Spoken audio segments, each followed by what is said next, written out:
Hi, Mike here with Badonsky Buccaneers and another video fishing report. In this episode, we're headed for one of our favorite locations in Florida, Crystal River. It's located in the Big Bend area of the Florida Nature Coast, and it's about a 6 to 7 hour drive from our area of Alabama. We stayed at the Port Marina Hotel, one of the oldest hotels in the area, but perfect for our needs on this trip.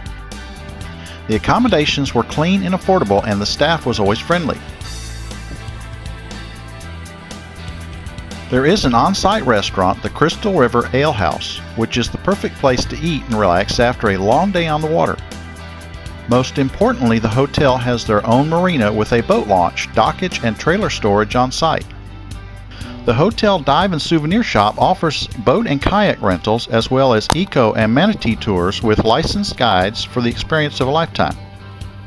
The dive shop is fully stocked, so they have everything you'll need to get you into the water, including the required manatee safety course. Enough about that, let's get to some fishing action. This was only a last-minute weekend getaway, so our time was limited. We thought we would have at least a few hours ahead of an approaching cold front to get some serious fishing action. However, as we were launching Saturday morning under overcast skies, it was already sprinkling as showers were approaching from the west.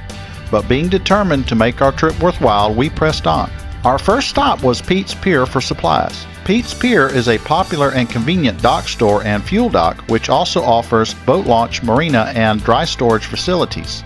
We got our shrimp, ice, and a few gallons of fuel, then we're off to our first spot to fish.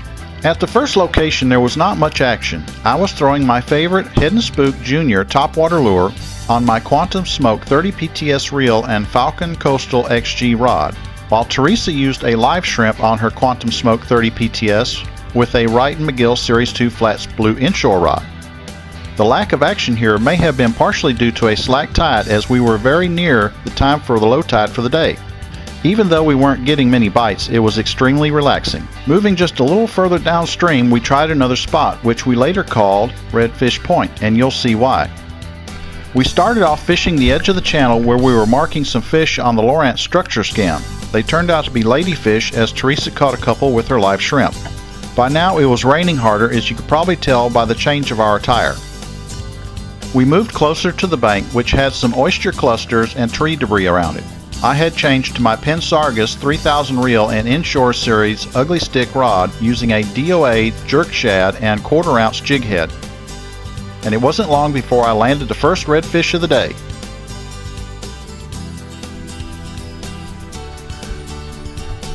We caught several small rat reds at this location, including this larger specimen Teresa's got.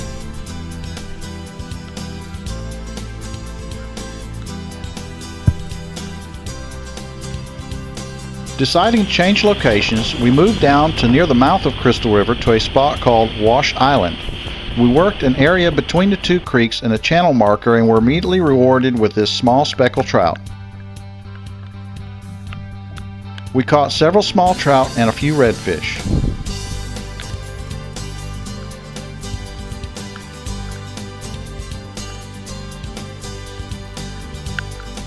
If you're thinking about bringing your boat to the Big Bend area for some inshore action, please remember, much of the bottom structure consists of oyster beds and rock.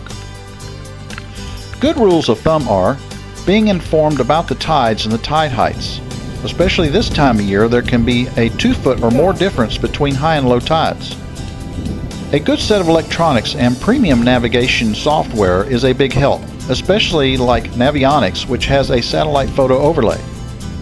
Watch out for manatees due to their concentration in this area, especially in the winter months. Observe safe boating practices and obey all no wake, slow speed, and restricted manatee sanctuary zones. It might be a good idea to hire a guide for your first couple of trips until you become accustomed to the area.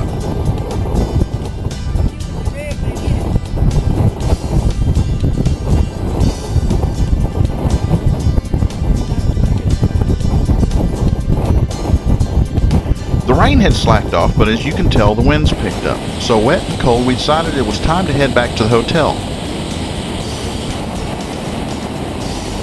Making our way back to the hotel, we decided to stop and see the manatees at Three Sisters Springs. The route as seen here is marked by large manatee and idle speed signs not far from Pete's Pier.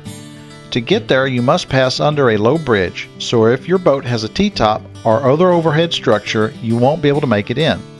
I strongly suggest you become familiar with the rules and laws concerning manatees and how to navigate around the area, and where the restricted manatee sanctuary zones are. It's required you take the manatee safety course before entering the water where manatees are known to be present, including much of the Kings Bay area.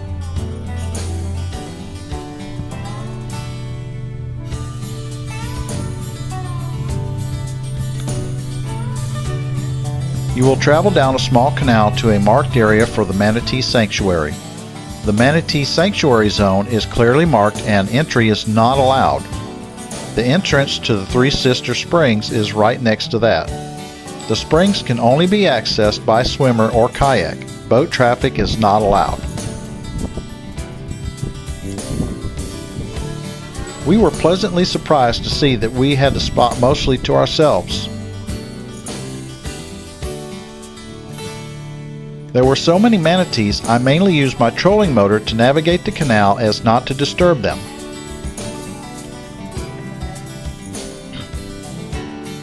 We could clearly make out the manatees on the Lawrence structure scan.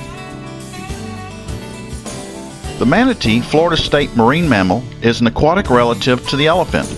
They use their front flippers to help them steer and their powerful flat tails to propel them through the water.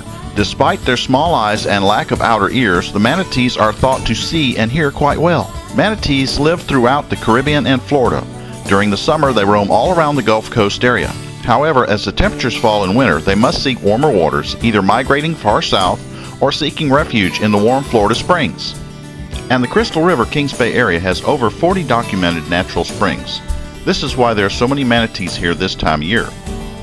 They are timid and curious creatures, and often during the manatee guided tours they may come to check you out or may even want to interact with you. But remember, manatees in Florida are protected by both state and federal laws. You can be prosecuted for breaking any of these laws, which you will learn about in the required manatee safety course prior to any guided tour. After an all too short visit, and with sunset approaching, we decided to head back to the Port Hotel Marina and load up. Even though we didn't catch any trophies, we really enjoyed our stay in Crystal River, and the Port Hotel was a nice place to come back to and rest after our outing. The balcony view overlooks the main spring, and we could see manatees swimming near the deck out back. It was nice having the convenience of the restaurant and dive shop, and Teresa couldn't resist buying the grandbabies manatee toys there before leaving. Other local hotels we have stayed at here with similar accommodations include the Best Western just up Highway 19, which also has a dive shop, boat ramp, and trailer storage, and is right next to Cracker's Restaurant, which serves some good local seafood dishes as well. Well, that about wraps it up for this episode of Badonsky Buccaneers Adventures. We hope you've enjoyed this video and found it entertaining as well as informative.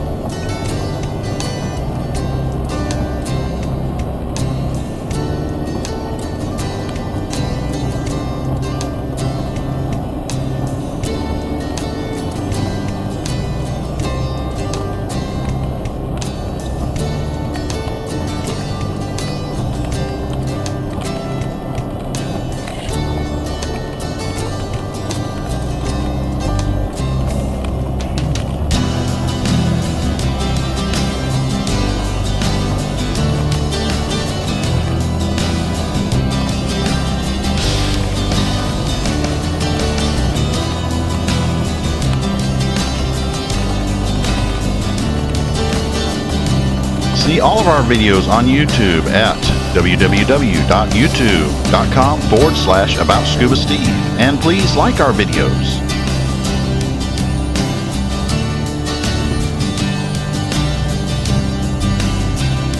Follow us on Facebook.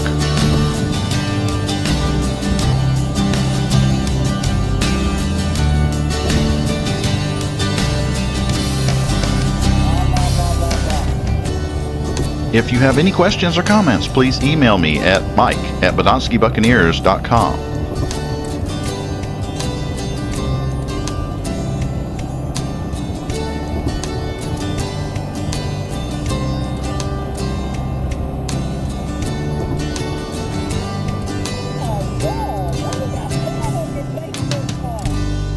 Thanks for watching and have a great day.